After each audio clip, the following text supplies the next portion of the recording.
for how Jensen runs his company. So how Jensen works and nothing else. And so what I did is I made a list of about 20 of Jensen's ideas that I want to run through with you. So starting with idea number 1, which I call Professor Jensen. So a common trait of history's greatest founders, they spend a lot of their time teaching their organization.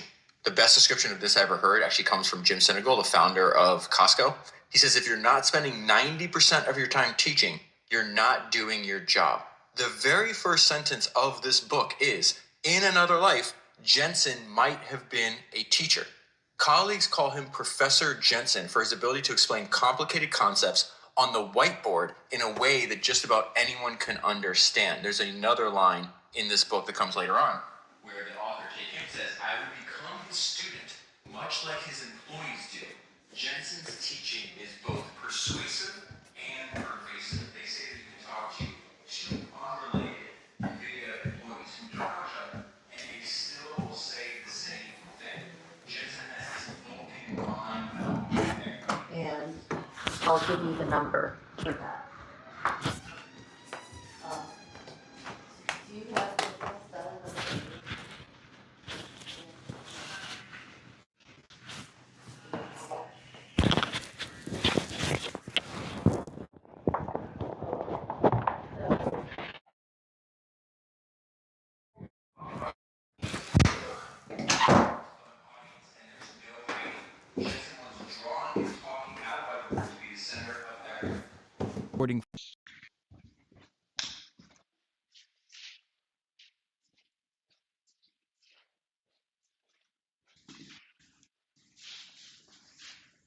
people to be both rigorous and transparent. It requires them to start from scratch every time they step up to the board, and therefore to lay out their thinking as thoroughly and clearly as possible. It becomes immediately apparent when someone hasn't thought something through. At the whiteboard, there is no place to hide. And I would say there's this beautiful underlying tie-in to his overall company building philosophy. And it's the fact that he just believes in constant reinvention. So it says the whiteboard represents both possibility and ephemerality. The belief that a successful idea, no matter how brilliant, must eventually be erased and a new one must take its place. So this deep belief in constant reinvention as mandatory, as not optional, is something I think that Jensen has in common with Michael Dell. One of my favorite things that Michael Dell ever said was this. He said, I stood up and told the company that 5 years from now, we will have a new competitor. And that new competitor is going to be in every business that we are in, except they're going to be faster, more efficient, and more capable. And they're going to put us out of business. And the only way that we're going to prevent that is if we become that company. It is gut-wrenching stuff to reinvent and reimagine your business. But if you don't do it, you'll go out of business, which leads to idea number 3, which is complacency kills. Jensen repeats this belief over and over again throughout the book. Complacency kills. I would say that Jensen has this combination of extreme self-confidence and charisma matched with this inner voice that says that he sucks. An inner voice that says nothing he ever does is good enough. And I truly believe for a lot of history's greatest founders, that inner voice is impossible to satisfy. And there's a great line in the book on how this manifests. It says, at Jensen's company, innovation is a necessity, not an option. I don't know what Jensen's answer would be if you ask him, like, what is his biggest fear? I would highly suspect that complacency taking root inside of his company is going to be towards the top of that list. And so throughout the entire book, he's just constantly hounding on this. Here's one example. Jensen resists overly positive accounts of NVIDIA's startup period and his own missteps. When we were younger, we sucked at a lot of things. NVIDIA wasn't a great company on day one. We made it great over 31 years. And so in addition to rereading this book for the second time, I also watched Jensen's commencement speech that he gave at Caltech. And as with any commencement speech, they're going to give you a nice introduction. They're going to give you like a short biography. And after the nice introduction, he begins his speech by saying, thanks for the kind introduction. It really makes me cringe listening to all of that. I hate hearing about myself.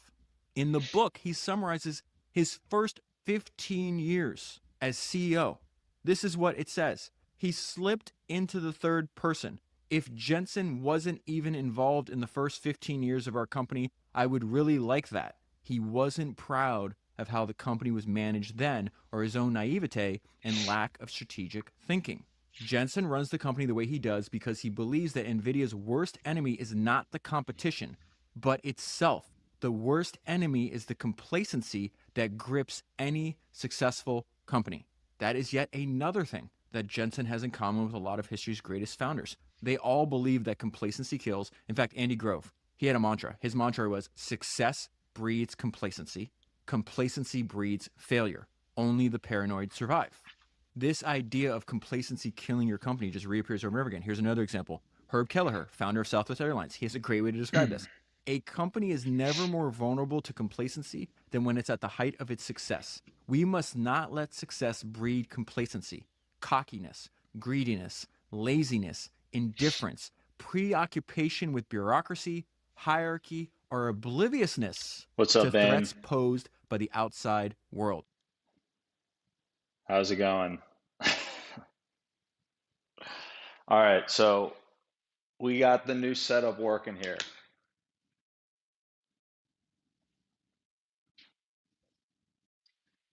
All right, so here's the game plan.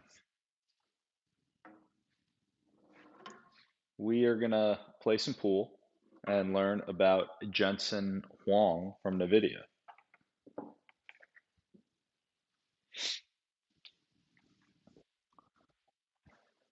There we go. I read this great profile on the founder of LVMH, Bernard Arnault. It says he abhors complacency so much. Warren Buffett would repeat this over and over again in his shareholder letters. He says you need the ability to fight off the ABCs of business decay: arrogance, bureaucracy, and complacency. When these corporate cancers metastasize, even the strongest of companies falter. And so there's so many examples in the book of Jensen fighting back against complacency. One example early in their history says that at each monthly company meeting, Jensen would say, we're 30 days from going out of business. All the way back in 97, he talks about making sure that we're acting with a sense of urgency because one of the biggest companies in the world is trying to kill us. He says we need to kill Intel. Make no mistake, remember saying this in 97, make no mistake, Intel is out to get us and put us out of business. They have told their employees, and they have internalized this. They are going to put us out of business. Our job is to go you can kill take clips them from YouTube, before they for put sure. us out of business. We need to kill Intel. I also wanted to include this in here because obviously he's an extremely unusual person. And he's at the top right now, but he was like this for decades. At the time he just said this, he's telling his company, we're going to go kill Intel. At that time, Intel was 860 times larger than NVIDIA in terms of revenue. Jensen abhors complacency. Only the paranoid survive. Again, that's a quote from Andy Grove. What's interesting about that is Andy Grove mentored Steve Jobs. And Steve Jobs had a very clear philosophy about what to do after achieving something great. And it's a way to, again, avoid complacency taking root in your company. This is what Steve said. I think if you do something and it turns out pretty good, then you should just go do something else wonderful and not dwell on it for too long. Put in the just chat figure out what's next. if you already That is a knew who mentality Jensen that history's was greatest founders before have. this This is the video. way I You summarize guys it. are about to learn a No lot about rearview mirror, Jensen. no resting on laurels or sleeping on wins. Make something great, then Jensen's do been it blowing again. up recently. And one of the things I admire most about Jensen he's been is grinding this for relentless years. dedication to improving his craft. In fact, craft is the word that he uses in that commencement address that he gave at Caltech. And Jensen's dedication to constantly improving his company reminds me of my friend Kareem, who's the co-founder and CTO of Ramp.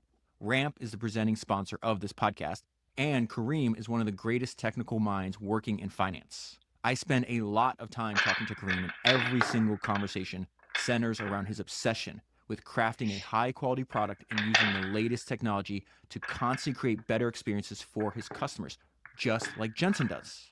Kareem is running one of the most talented technical teams in finance, and they use rapid, relentless iteration to make their product better every day. So far this year, Ramp has shipped over 300 new features. Ramp is completely committed to using AI to make a better experience for their customers and automate as much of your business's finances as possible. In fact, Kareem just wrote this: AI is all I think about these days. It is our duty to be first movers and push limits so we can make the greatest possible product experience for our customers. Many of the fastest growing and most innovative companies in the world are running their business on Ramp. Make sure you go to ramp.com to learn how they can help your business save time and money today. Let AI chase your receipts and close your books so you can use your time and energy building great things for your customers. Get started today by going to ramp.com. Number 4, Jensen insists on a flat organization. Jensen has 60 direct reports and he doesn't do one-on-one meetings. This was pretty And so he crazy when I talks heard about about why how he he designed a approaches flat organization. running his When we were a company. small company, we were plenty bureaucratic and plenty political. Jensen thought about how he could create an ideal organization from scratch. He realized he would choose a much flatter structure so that employees could act with more independence. He also saw a flat structure would weed out lower performers who were unaccustomed to thinking for themselves and to acting without being told what to do. This is what he said. I wanted to create a company that naturally attracts amazing people. A flat structure fights against the danger of slow decision making. It is very interesting that Jensen picked up on how dangerous slow decision making is. Jeff Bezos, in one of his biographies, said this: you can drive great people away by making the speed of decision making really slow. Why would great people stay in an organization where It's a they good can't question, get things Bane. done? On which Jensen will channel can I describe give his you flat mod organization structure in the privileges? book and also a bunch of interviews. Here's an interview. In one of the interviews, he actually compared how he runs his company to what happens and what will happen when humanity is surrounded by all these AI agents that are smarter than they are. And he was talking about the fact that he gets that question, like, what's going to happen if you're surrounded by all these AIs that are doing things so incredibly well and they're so much better than you? And he says, when I reflect on that, that's already my life. I have 60 direct reports. The reason why they're on my e-staff is because they're world-class at what they do, and they do it better than I do, much better than I do. And I have no trouble interacting with them. I have no trouble prompt engineering them. I have no trouble programming them. And what is fascinating is he refuses to change his management philosophy. He constantly insists on maintaining this flat structure, says he did not want to spend time on career coaching because the majority of them had already reached the pinnacle of their careers. Instead, he focused on providing them collectively with information from across the organization, as well as with his own strategic guidance. Jensen had steadfastly refused to change his management philosophy, even when new board members joined, and recommended that Have he I hire gotten a you chief operating mod officer to privileges reduce his on administrative burden. This part made me Kick laugh. and No YouTube? thanks, Or Jensen that's replied. something I have This to is a do? great way to make sure everybody knows what's going on, referring to his direct communication with the rest of the company. And so what I'm reading to you, like, I'm pulling all these quotes and ideas are not in one section of the book. They are repeated over and over again throughout different sections, different time periods. That's how you know it's important to him. And one of the ways I would summarize what he's about to say here is like, oh my God, Jensen made like an F1 organization. Ultimately, my e-staff is something that I have to know how to work with. The company's organization is like a race car. It has to be a machine that the CEO knows how to drive. Jensen created a company he could manage directly.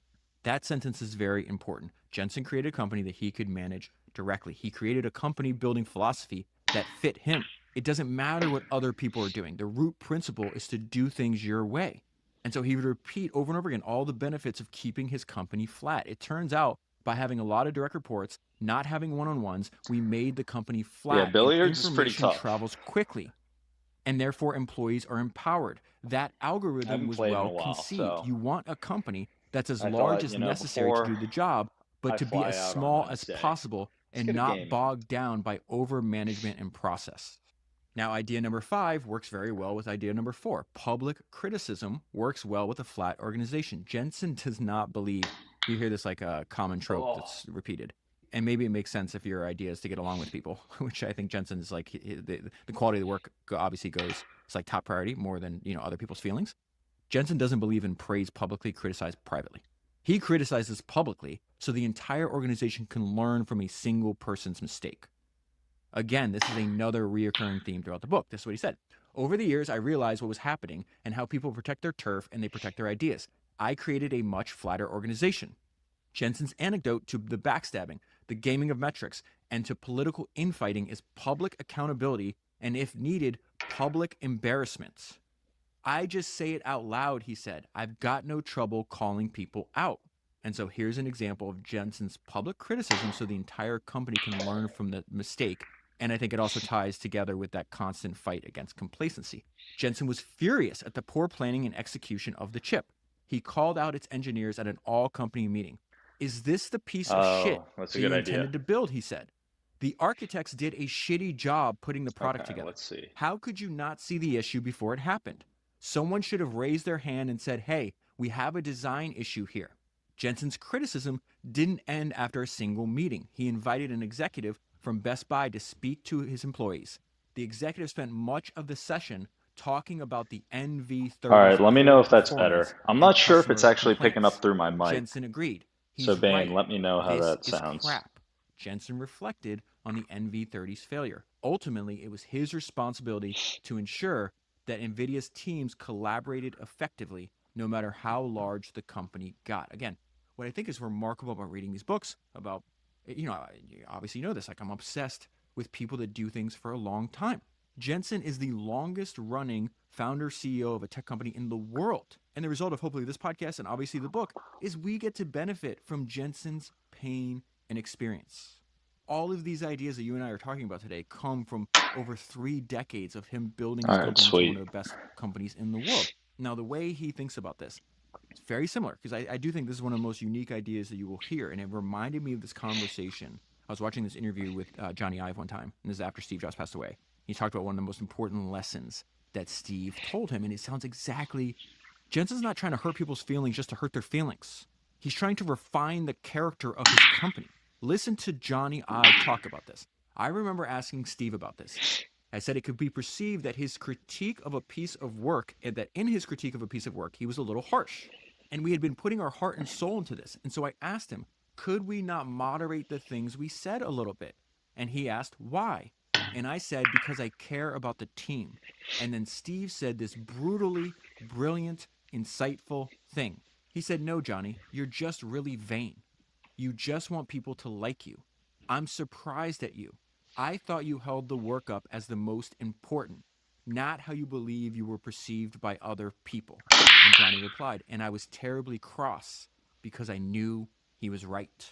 Going back to why Jensen does this, he offers employees direct criticism in large meetings so more people can learn from a single mistake. I give feedback in front of everybody. Feedback is learning. For what reason are you the only person who should learn from this? We should all learn from that opportunity. I don't take people aside. We are not optimizing for not embarrassing somebody. We're optimizing for the company learning from our mistakes.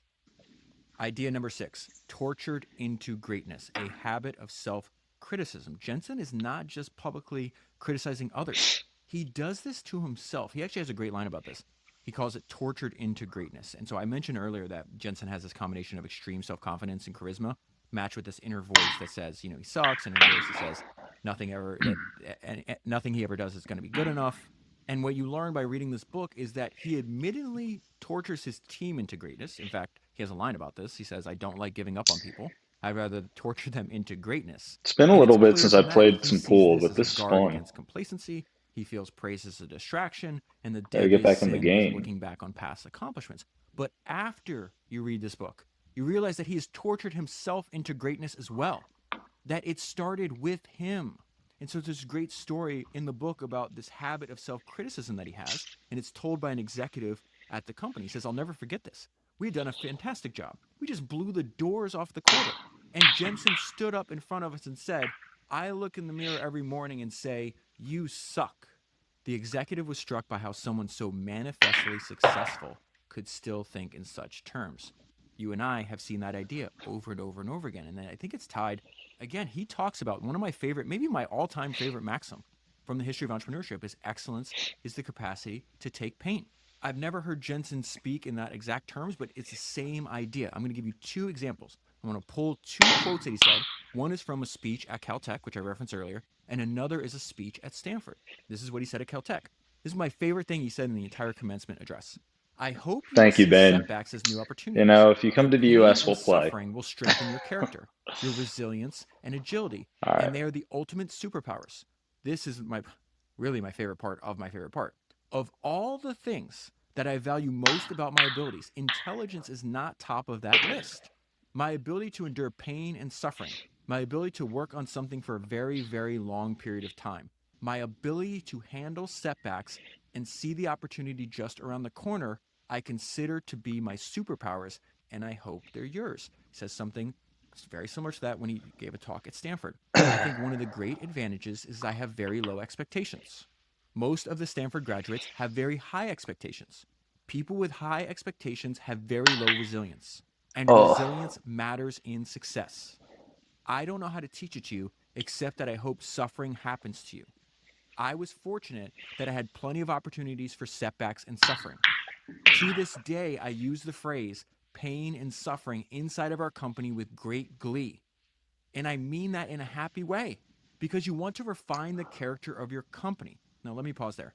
I think that's exactly what a lot of Jensen's ideas do. They refine the character of your company. So let's go back to that. I mean that in a happy way, because you want to refine the character of your company. You want greatness out of them. Greatness is not intelligence. Greatness comes from character, and character is not formed out of smart people. Character is formed out of people who've suffered. I wish upon you ample doses of pain and suffering. Idea number 7, speed of light.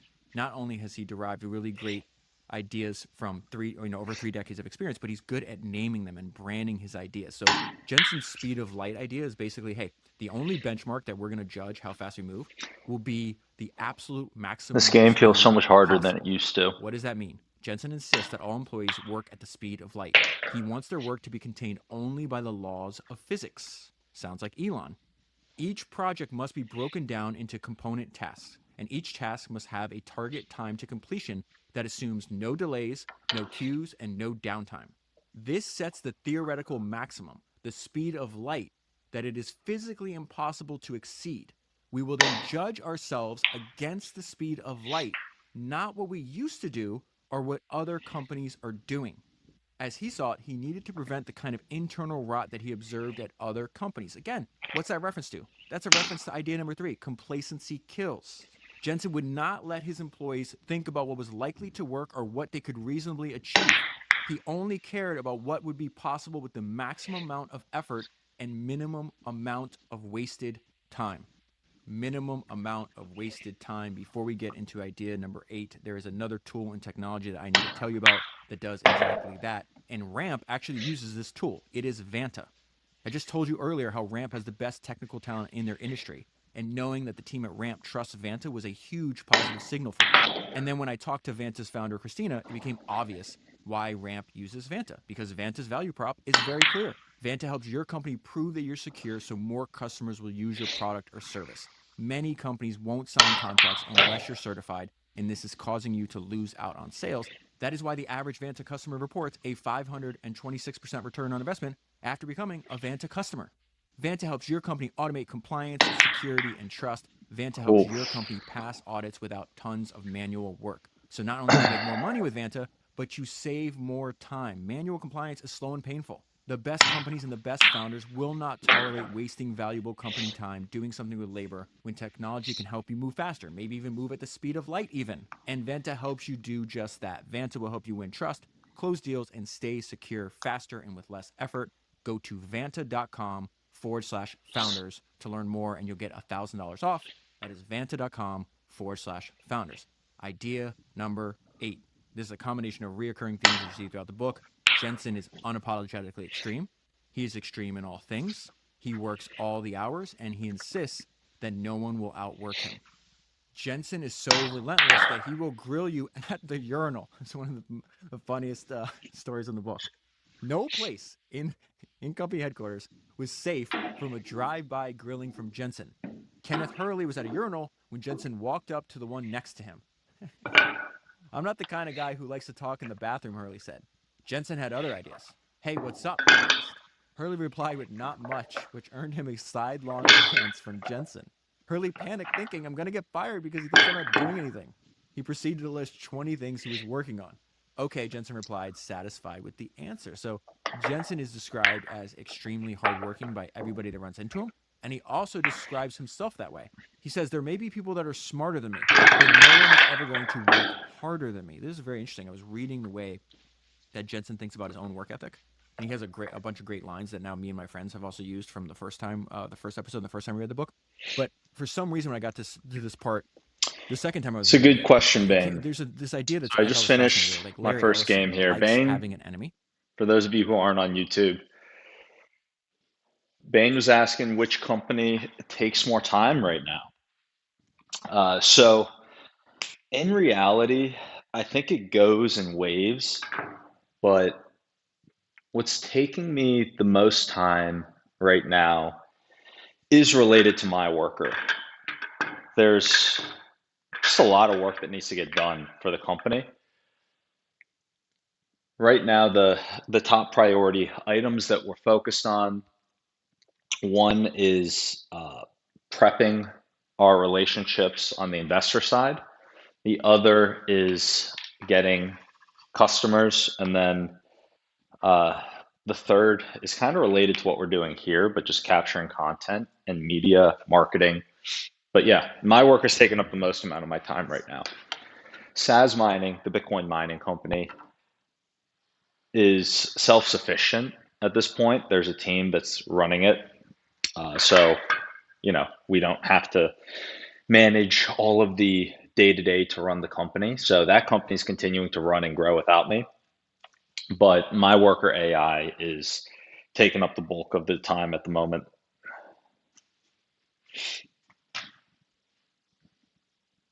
All right. He says that he would pick an enemy and then he would use that to push himself and his company. And one enemy that he picked was Bill Gates. And the whole thing that Larry's point was like, you want a foe worthy of your steel. You want a formidable enemy. And so in the middle of this war that's going on, this battle between Ellison and Gates, Ellison gives this interview and he talks about, he understands Bill Gates very well. And this is how he described Bill Gates. He says, there are a lot of people in the world smarter than Bill Gates. There are very few people in the world that have his focus and endurance. He is utterly relentless. He is indefatigable. He is absolutely focused and he wants it all. Barry Diller said that Bill is young and he's mean and he's not tired. That is a high compliment coming from Barry Diller. That's like Jensen.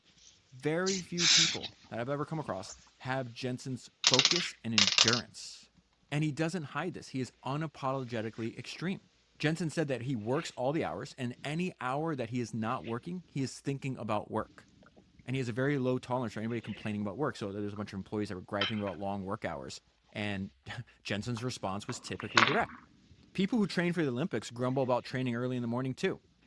Jensen was sending a message. Long hours were a necessary prerequisite for excellence. To this day, he has not deviated from Jensen that view. loves the long He also is hours. unapologetically extreme in his desire and his need, his deep need to be number one. The first time we came in second place, Jensen sternly told me, second place is the first loser. I realized I'm working for a boss who believes that we have to win at everything. Jensen's guidance was direct. Just go win. The idea was whoever could run faster would get all of the land. And Jensen is extreme in all things, including recruiting. He was trying to recruit the chief engineer from Silicon Graphics. So he invites the guy out to lunch and he goes for, again, his direct approach, which I think is probably the only approach. I think direct is the only way he approaches anything. And he tells him, he goes, John, you should really think about coming to our company because ultimately Yes. I'm going to put SGI out. That is of correct. business. My assistant is Mark Absolutely Zuckerberg. relentless about work. For That's those what who he are says. wondering, You have to allow yourself to be obsessed with your work. Mark Zuckerberg I is my work every assistant day. at the moment. There's not a day I'll that even goes prove by it. that I don't work. Look If at I'm this. not working, I'm thinking about working.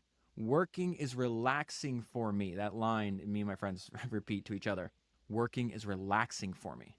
And then just one more line about him being Mark unapologetically Zuckerberg. extreme. As Jensen put it, when looking directly into my eyes, the secret to his company's success is nothing more than sheer will. Idea number 9, Jensen's top 5 email idea. It's a genius way to get unfiltered information from the entire company.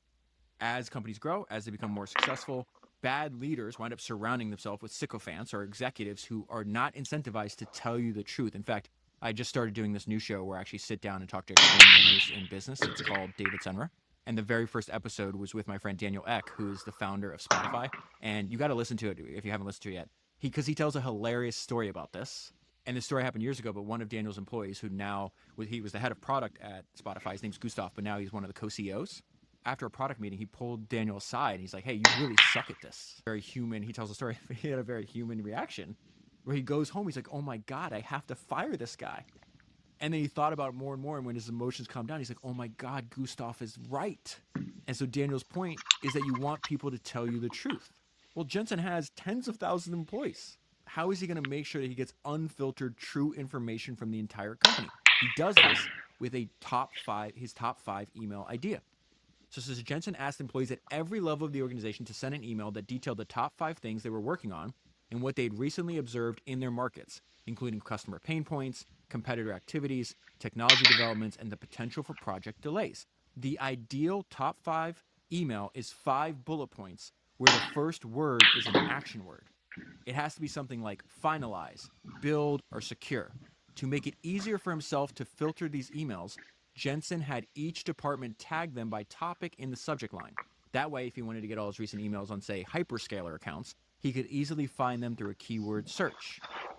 The top 5 emails became a crucial feedback channel for Jensen. He would tell his employees when asked why he liked the top 5 process. It's easy to pick up on the strong signals. How's But it I want going? to intercept them when Just they are doing some weak. streaming right now. Every day he would read about 100 top 5 emails to get a Yeah. snapshot of what was happening within the company. There's Do you another want to do article cigars later? written by the Wall Street Journal that I read about this. It says employees have been sending notes known as T5Ts, or top 5 things, for decades, and Jensen has been reading them. Sounds The good. top 5 emails have become his preferred method of flattening hierarchy. Strategy isn't what I say, it's what they do, Jensen said. So it's really important that I understand what everybody else is doing. And one way he does that is by reading these top 5 emails. He doesn't want information that's already made its way through layers of management. What he wants is information from the edge. That is a direct quote from him. He wants information from the edge. He's looking for the next $0 billion market, a frontier that hasn't been explored because it barely exists, but could one day be a thing. One of the weak signals that he intercepted years ago was a wonky but exciting development in machine learning that kept popping up in the emails. Jensen decided that NVIDIA needed to invest more in tools for accelerating workloads on its GPUs. These days, Wow, this those is really GPUs are interesting. the brains for artificial intelligence. I didn't Reading these realize that emails that's is the how he thing got that this he did idea. for fun. He says, I drink a scotch and I do emails. Idea number 10, Jensen's communication style. It is blunt, concise, and direct. Jensen believes in direct, blunt communication. Jensen's emails are short and sweet, like a haiku. Napoleon was the exact same way. There's a great quote from this biography of Napoleon I read. Long orders, which require much time to prepare, to read, and to understand, are the enemies of speed.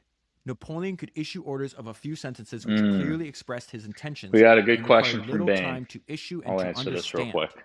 This is yet another thing that Jensen had in common with Steve Jobs.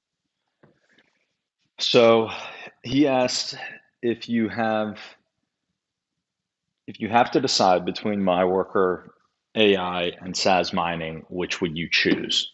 So, you guys might already know, but if it's your first time hearing about the companies, these are 2 companies I founded. One I founded a while ago, back in 2018. So this one is SaaS mining, does Bitcoin mining.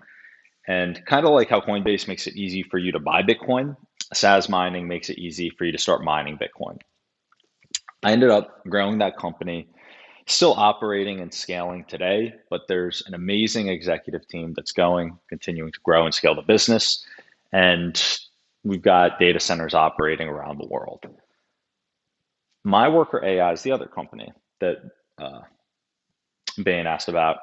And that company is earlier on, and it's what's taking up most of my time right now. And so to answer the question, it's like choosing between your kids, Maybe you have a favorite. So it's hard, you don't want to pick. But in reality, if I had to pick one, I would pick SaaS mining just because it's been building for longer, and there's more work that's gone into it. And I also think that SaaS mining is at a point now where it's a lot more clear in terms of the value that it provides. Of course, the business fundamentals make more sense with SaaS mining at this point, but it's just further along. There's a customer base. There's many more people counting on the company. And so if I had to choose, and no matter what, one of them had to go, I would choose to have my worker be the one that takes second seat out of the 2 companies. But it is a good question. It's not an easy one to answer. There's this great book called Creative Selection, which was written by a person that demoed directly to Steve. I covered the book all the way back on episode 281. Here's the quote. Steve was always easy to understand. He would either approve a demo or he would request to see something different next time. Whenever Steve reviewed a demo, he would say, often with highly detailed specificity, what he wanted to happen next.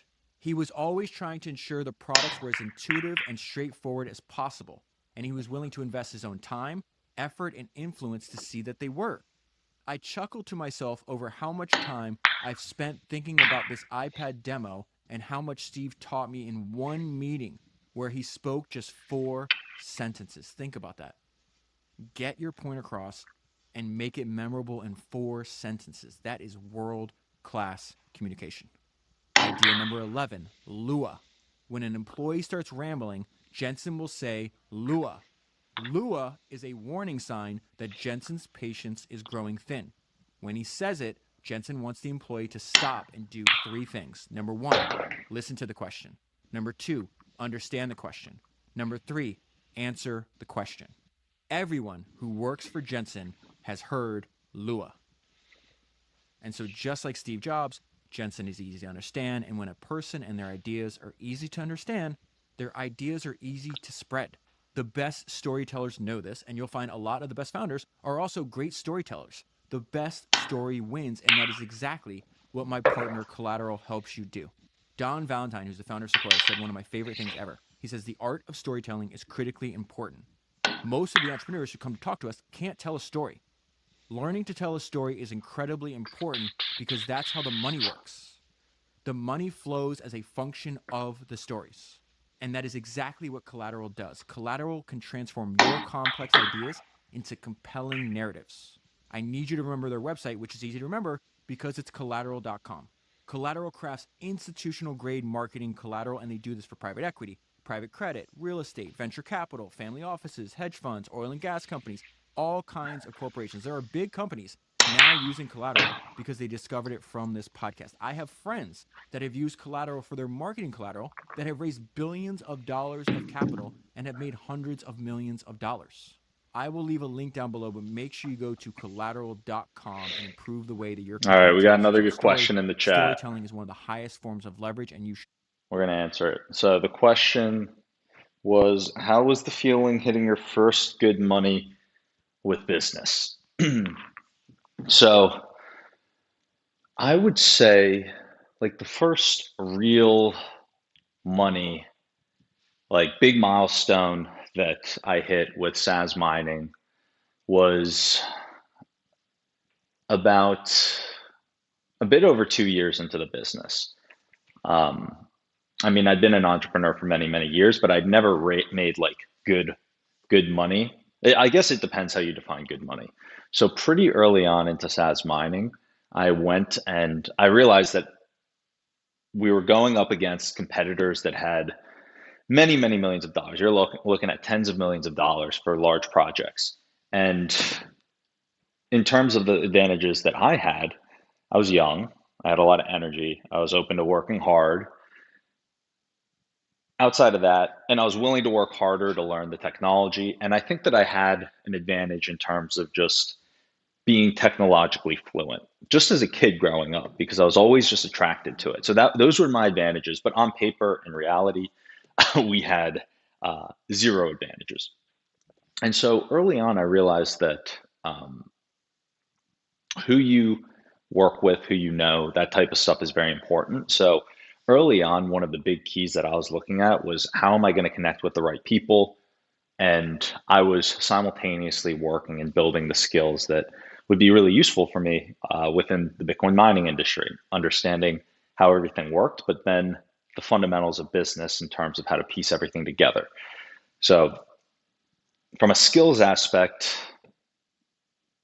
we actually covered the bases pretty well by this point. We understand how equity worked, how to raise capital, how to bring on shareholders, how to incentivize early employees. So there was a lot that we had learned and that we were just doing in real time as we were trying to learn. We got to a point where we fast forward, we were able to line up some very big potential projects in the Bitcoin mining industry. And without going and making this a 30-minute story, to answer your question directly, the first time I felt like I had made or closed like a serious deal was the first large check that I ever raised. I'd raised from angels previously, and they had almost like, if you guys know the show Shark Tank, where they bring you in and there's a panel of judges, and those judges will grill you, do a quick pitch, and they grill you with questions. I feel like you guys probably know Shark Tank. So I got us as one of the top 10 companies in the ecosystem to be able to present at the pitch competition. It was, the judges were made up of some of the biggest venture players within the Bitcoin and crypto ecosystem. And one of the judges was actually Kevin O'Leary from Shark Tank. And the way that it worked out is this, to be in this room, you had to have one of the larger passes, like the whale pass. So everyone in this room had one of these. Shit. I'm just gonna get this to follow me again. All right. So everyone in this room was a serious player, serious investor, had passes. And I remember I presented, I remember last minute prepping for this pitch, I literally came up with something last minute, submitted it because I wanted to completely change it. And I was pretty stressed out before this pitch, to be completely transparent. I had put a ton of hours leading up to this pitch right before, and we nailed it. So we gave a great pitch. And afterwards, we're networking with investors, speaking with a number of different people, and we end up connecting with some investors that ended up coming into our company, and they wrote a $1 million check. So that was the first time, to answer your question, that I really felt like, okay, we just hit a big milestone. Like, someone invested $1 million into the equity of this business, and they're expecting obviously the business to become much, much bigger. So the amount of work that went into all of this behind the scenes, it's a ton. There was so much that was going on. We had a lot of like partners and stakeholders and like plans to get these mining facilities off the ground, and there was just a ton going on. But yeah, to answer your question, that was the first time, because $1 million, I feel like that's definitely a big milestone, that you can have millions of dollars in equity on paper, but having that much sitting in one of your accounts uh, was a big feeling. But simultaneously, we didn't even have time to celebrate because we needed to build. We had a lot of work and stuff we were doing.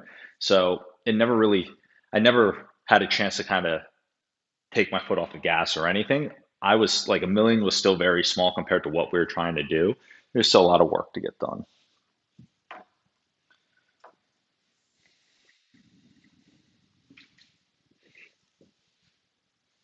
Okay.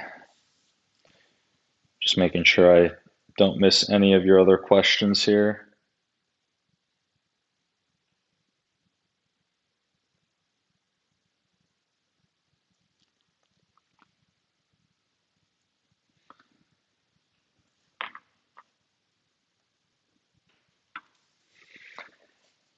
Yeah, so that was a big feeling. But at the time, we were trying to raise $15 million. So raising a million, it sounds very good, but it was not nearly what we were aiming at. And we ended up having to make some crazy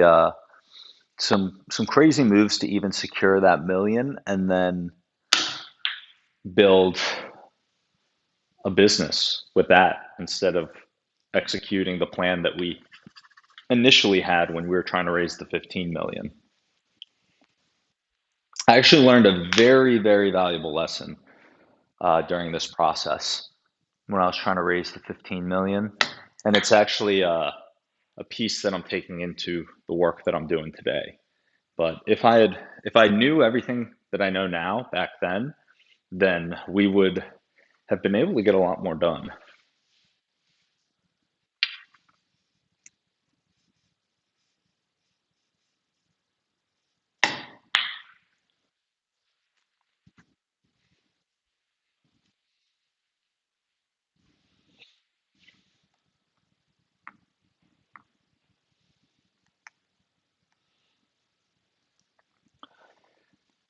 Yeah, once we raised the million, um,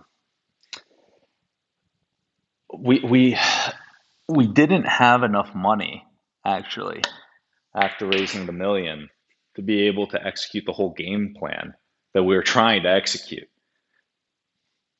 So we ended up having to pivot the approach because we were trying to launch some massive Bitcoin mining facilities. We just couldn't raise the capital in time. Raising capital is a grind, I will say. It is an absolute grind.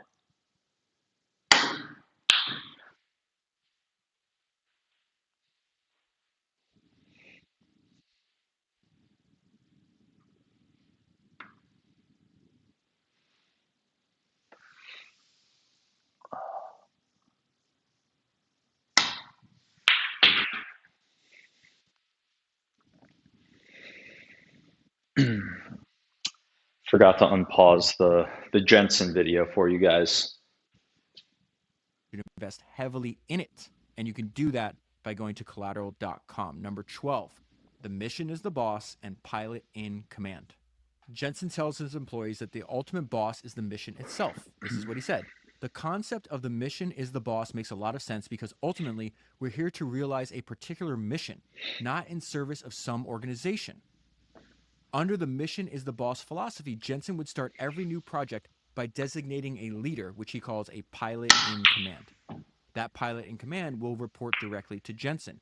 We always have a pilot in command for every project. Whenever Jensen talks about any project, he always wants the name. Nobody can hide behind such and such team is working on that. Everything has to have a person's name attached. The pilot in command is accountable. I just did this episode 399, on how Elon works. In that episode, it talks about Elon's algorithm that has 5 commandments that he uses and applies relentlessly, and he repeats it over and over again. In the first commandment, it says this: question every requirement. Each should come with the name of the person who made it. You should never accept that a requirement came from a department, such as the legal department or the safety department. You need to know the name of the real person who made that requirement.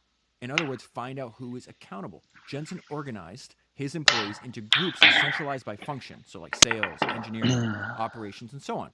They were treated as a general pool of talent and not divided by business units or divisions. We take the people that we have and we're able to redirect them All into right, a new mission. we just cleaned the That is rack. mission is the There we boss go. and pilot in command. Number 13, strategy is not words, strategy is action. This is what Jensen said. Strategy is not words, strategy is actions. We don't do a periodic planning system. The reason for that is because the world is a living, breathing thing. We just plan continuously. There's no 5-year plan. So strategy is not words, strategy. Henry Singleton. So Henry Singleton had this very distinct philosophy about planning. I discovered Henry Singleton Wow, because this is Tony so out of Romo said tune. that Henry Singleton was the smartest person he ever met. This has not been And Warren played in a Buffett said long that it's a time. crime that business schools don't study Singleton. And Singleton I'm famously going to said, I know a tune lot of this real people quick. have very definitive plans, but we're subject to a great number of outside influences on our businesses. See if I can And still most of tune them it by can't be year. predicted. So my plan is to stay flexible. My only plan is to keep coming to work every day. I like to steer the boat each day rather than plan way into the future. And so Jensen has that in common with Singleton, small incremental advances rather than counting on hitting the lottery jackpot once. As a practical matter, constantly enhance your skills, put in as many hours as possible, and make tactical Oh my plans for the god. next few steps. I don't know Then, why I based can't on what tune this actually thing right now. occurs, look one more move ahead and adjust the plan. Don't devise a 5-year plan or a great leap forward. Central planning didn't work for Stalin or Mao, and it won't work for an entrepreneur either. Number 14, ship the whole cow. The Innovator's Dilemma is one of Jensen's favorite books. One of the things that he learned from the book is that the threat, but they were otherwise functional at Tuning lower this is speeds. going to be a little bit too nvidia difficult could right now. repackage them It's into been a too long less since we played the capable and guitar. cheaper version of the company's mainline products. This looked like a clear opportunity to make something out of nothing. Rejected parts were generating no revenue. NVIDIA could create a whole new derivative product line that could turn a profit without the expensive and time-consuming process of research and development. That line would serve as defense against competitors for whom the low-cost chip was the main product. nvidia could easily afford to price its chips down so much that its competitors would be forced to sell at a loss. Okay. So, very interesting listening to the story from Jensen here. So, guys, even what we're doing right now, where I'm kind of just listening and learning from, the story of Jensen, this type of stuff, it's not as tactical. Like, there are definitely a lot of videos on YouTube or just Googling online where you can find like the tactical thing to do. Okay, how do you establish X, Y, and Z? How do you set up the paperwork for this type of a deal? How do you set up a LLC? Like, there's a lot of basic tactical things that you can 100% learn online that you will likely learn online and then do right away. But then there are things that are less obvious that are, I would say, more important. And it's, you see all of the top entrepreneurs and a lot of famous inventors, people who do big things. One of the most common traits amongst all these people is that they do exactly what we're doing right now, which is they'll learn the stories of, you know, people in the past. Like, and so that way you're not going and making that mistake up front. You can listen to the biography and the journey of someone else who's been down the path and done it before, and then you just completely like shortcut the learning, because you might learn something in one of these videos and that learning could save you, many months, even years of time that you would invest going down the wrong path. So one of the things to answer, I guess, related to this question, this is a free thing to do though. You can just watch this for free, whether you tune into our stream and I'm picking the content that you watch, or you just, that you want to be a famous artist. Maybe you don't want to be a big entrepreneur and you have like some other journey or path that you want to go down, then like maybe there are certain videos that you should go and watch where you can learn and shortcut that. We're trying to build businesses, so naturally for us, we want to hear the stories of people who have built some of the biggest businesses in the world, like today, NVIDIA, largest company in the world, or in the past. Later on, probably later in December, we're going to do a video like this on Rockefeller. And just hearing all their stories, there's always something more to learn. Even I'd never listened to this video, and I'd listened to a ton of interviews from Jensen Huang, the guy that we're learning about here, the CEO of NVIDIA. Jensen is a beast. I've listened to a ton of his podcasts. Until I listened to this, I didn't like, I already knew that he did individual meetings with all of his team leaders and everyone's up to speed. Everyone's on the same page. But I didn't realize all these other little things that that did to find great ideas, innovate. That's how he stayed ahead of the loop with AI. It's like these little things. And so, yeah, I think that to answer this question, though, I think this is all related. The question that was asked here is, imagine someone getting his first 1 to 10K. What would you do? Invest in business first or invest in yourself, like health, better diet, life helping things? I think that you want to do both. uh, Cover your costs, like make sure you have a place, cover your necessities so you don't have that stress. But then outside of that, yeah, you want to take the time to be able to have your costs covered and be able to learn and cover the skill sets that you need to cover and learn the skills and then pursue whatever route you want to pursue. But yeah, I mean, 1 to 10K is not a lot of money. I mean, that's like, you're not going to invest that in a business and start a big business. The most thing, what you have at the start is you've got the ability for sweat equity. You've got the ability for the future building that you're going to do. And so it's like with your time, that's basically what you have, your time and your hard work, you're going to be able to build value. So just cover your costs and then put your time and hard work into whatever skill set you're learning and doubling down on, and then do whatever you can to to do that and get better at that. And the better and better you get at it, you're going to attract the right, uh, you're going to attract business. You're going to attract the right partners. You're going to become impossible to ignore, but you're going to have to put in way more time and energy than you probably think. Like realistically, way more time and energy than you probably think to build that skill set. All right. I hope that that answered your question there. We will go back to Jensen. This strategy was dubbed ship the whole cow, a reference to how butchers find ways to use almost every part of the carcass, not just the prime cuts. Number 15, go to school on everybody. There's a line in a biography of Jeff Bezos that says, Jeff went to school on everybody. Jensen goes to school on everybody. There's a story in the book where he shows up at this conference. It's an academic conference where machine learning and neuroscience experts are presenting their latest findings. He runs into one of his employees who knew that Jensen wasn't scheduled to speak and then asked him, what are you doing at the conference? Jensen replied, I'm here to learn. Jensen had not assigned someone else to attend and take notes on his behalf. He had shown up himself so he could absorb the recent developments in artificial intelligence. He wanted to be deeply involved. This is a great story. So Mitch Rales is the co-founder of Danaher. Danaher is this like $150 billion company. And a friend of mine was at this like small, intimate conference with Mitch recently. And he was blown away by how focused Mitch was. He says that the entire time that Mitch Rales was there, he was listening to the speakers and he was taking pages of notes. And my friend had this thought, which he relayed to me, where he's like, Mitch, you're more successful than anybody else here. Why are you taking notes? And when my friend told me that story, I go, no, wrong answer. There's a great line in Bill Walsh's book, The Score Takes Care of Itself, that I think is very important and related to this. And Bill Walsh wrote, champions behave like champions before they're champions. I guarantee you that Mitch didn't build a $150 million company and then start taking notes. I guarantee you that Mitch was doing this way before he was, quote unquote, the most successful person in the room.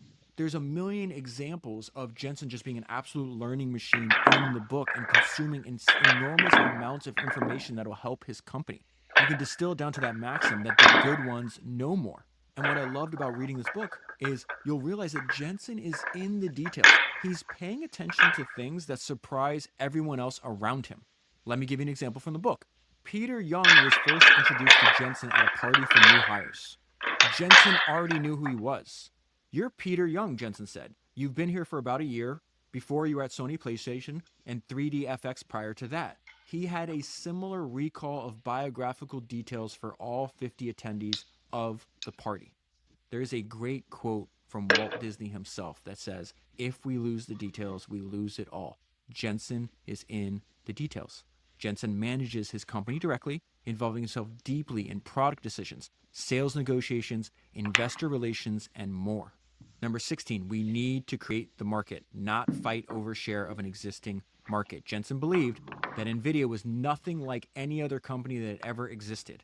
Jensen doesn't believe in building commodity products because commodities are subject to downward pricing pressure as competition increases.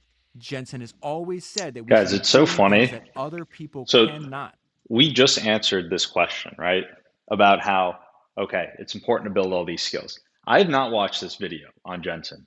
And so right after we finish talking about all this, we keep playing the video, and then it's talking about that guy who is going to the events taking all these notes, even though he's on top. And same thing with Jensen, how he's just, when he's awake, he's working and he's in the details and he's doing all this stuff 24/7. And I mean, there's a reason why he's the CEO of and co-founder of the biggest company in the world.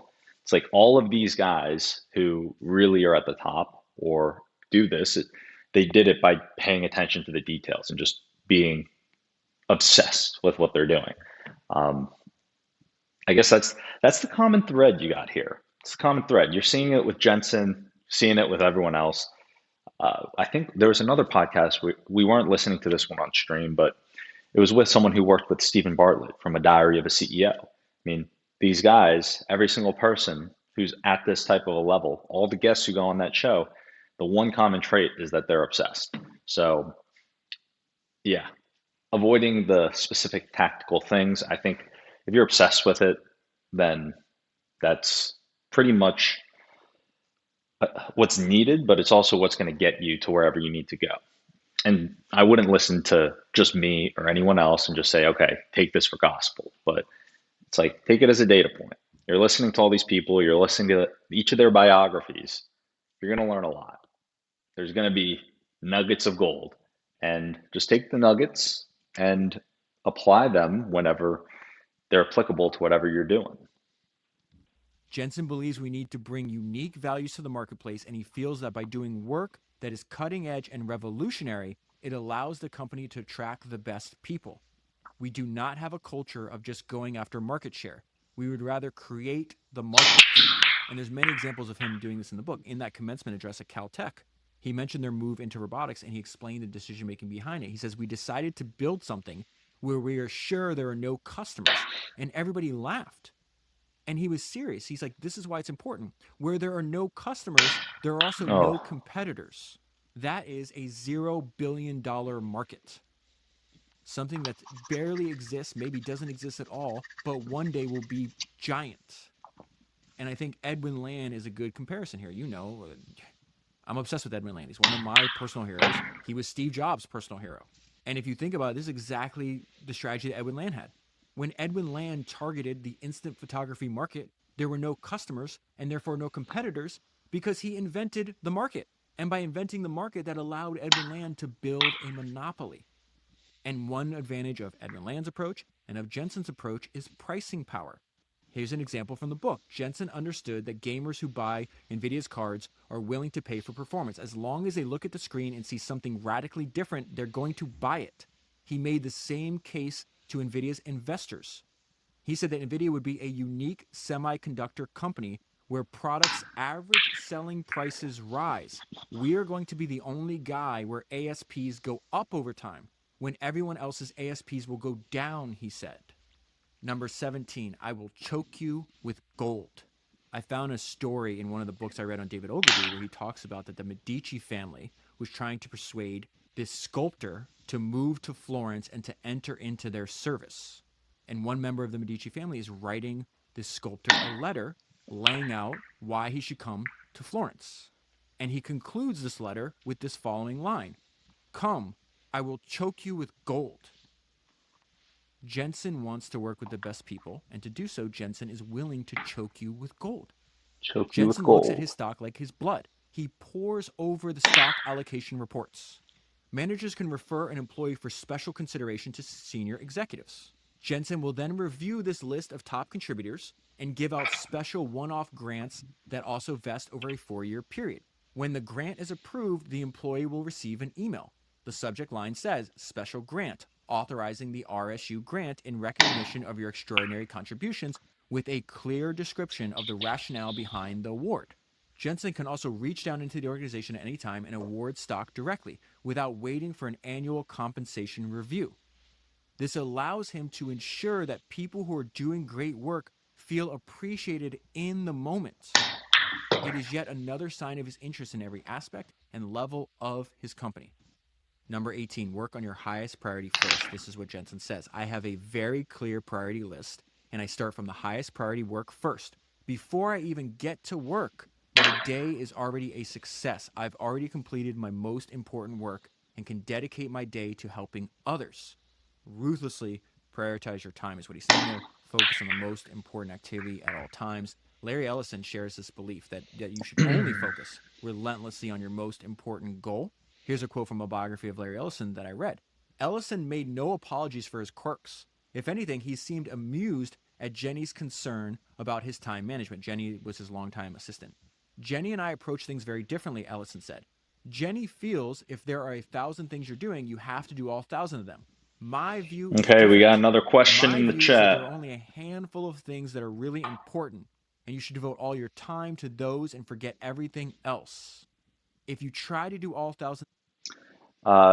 Also, I was realizing right as we were about to pause, one of the things that I really love about this that he's talking about here is you don't want to try and do everything. You want to focus on your highest priority things, get those done first part of the day, like right off the bat, knock out the highest priority items.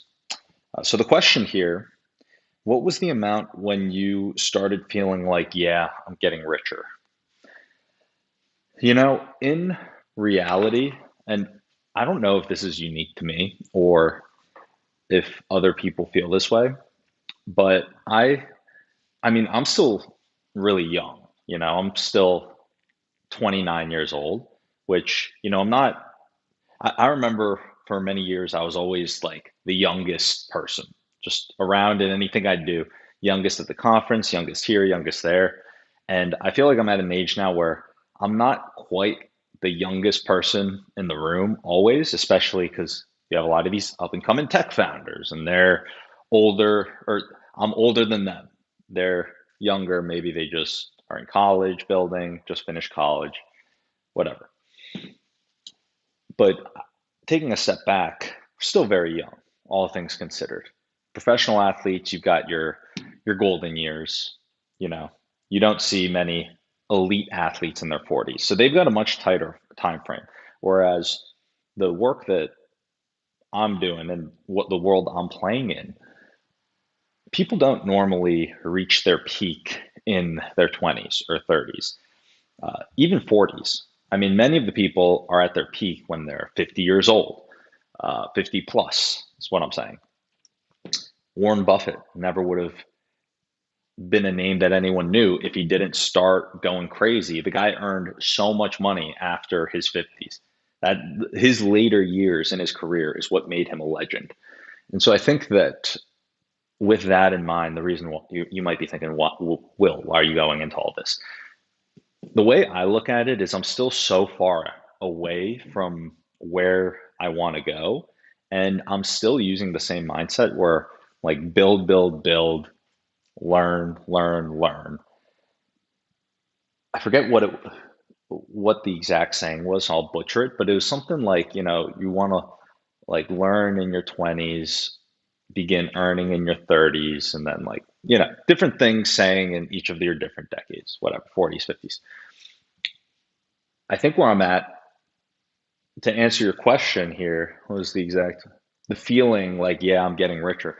I never really have had that feeling because I think the baseline is way higher than where I am.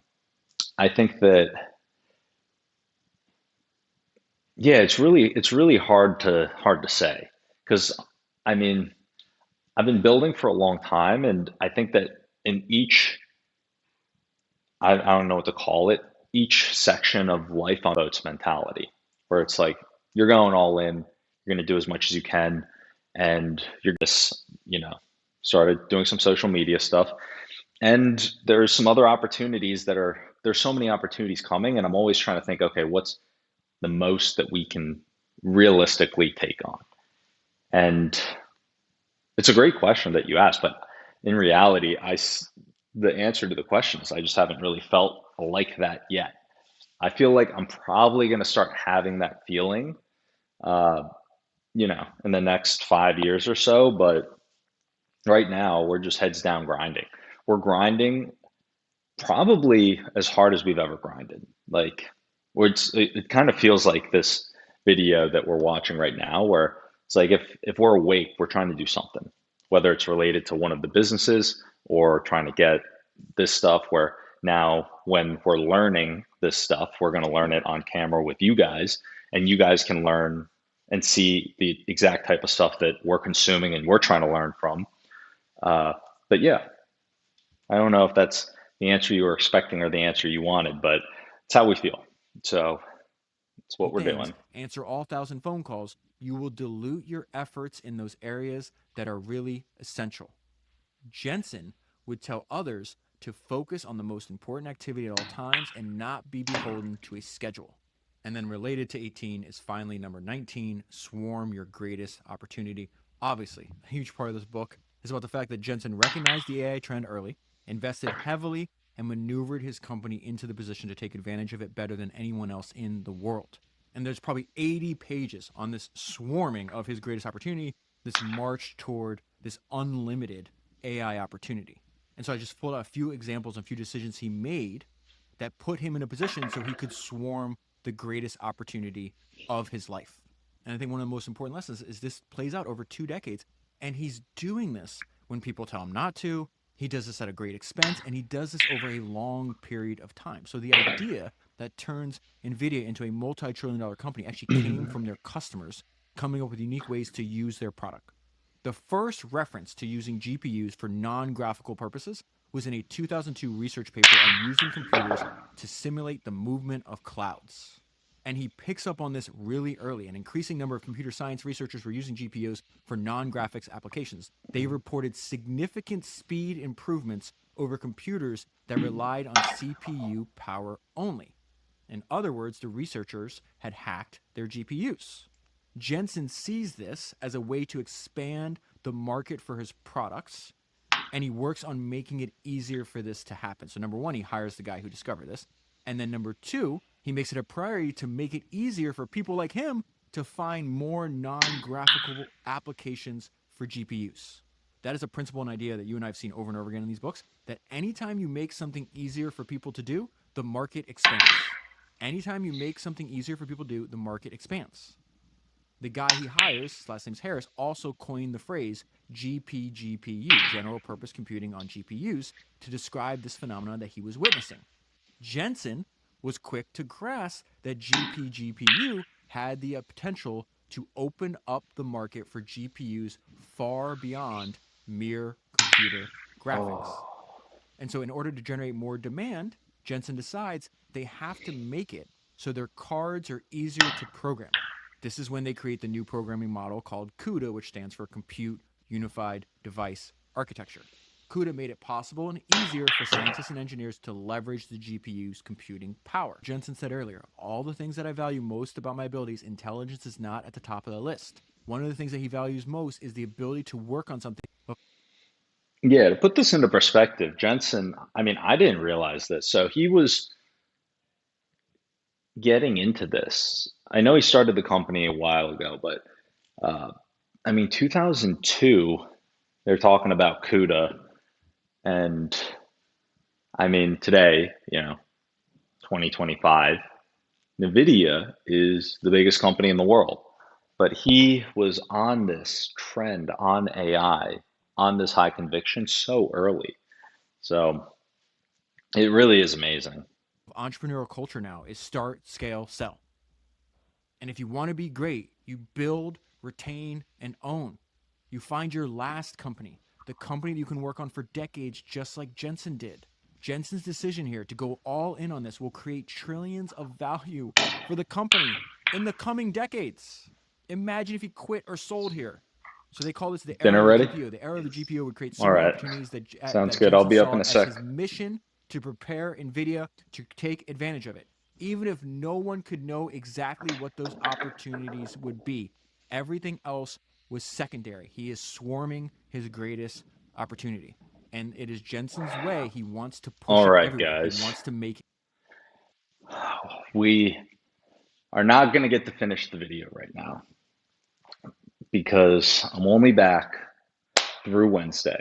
And, uh, you know, want to spend some time with family before I head off. But we're going to wrap it up here. This was good.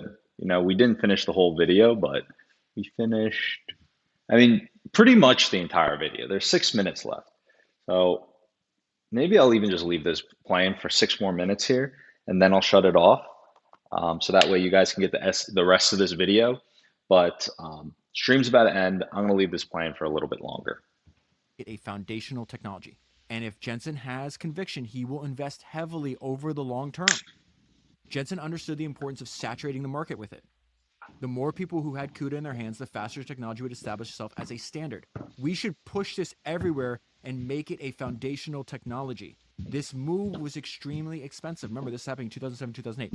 The company invested so much in converting its GPUs for CUDA compatibility that its gross margin fell from 45 to 35%. At the same time it's increasing its spending on CUDA, the global financial crisis destroyed consumer demand, and NVIDIA's stock fell by more than 80%. Jensen believed so strongly in the market potential that he remained committed to the course he had chosen, even as his investors demanded a strategic course correction. Swarm your greatest opportunity. I believe in CUDA, Jensen said. We are convinced that accelerated computing would solve problems that normal computers couldn't. We had to make that sacrifice. I had a deep belief in its potential. So what does he do? There's another idea embedded in this. He taught a class himself at the University of Illinois. There was no textbook, so he wrote one. The textbook sold tens of thousands, attention and talent to CUDA. What they understood is that we need to educate the market.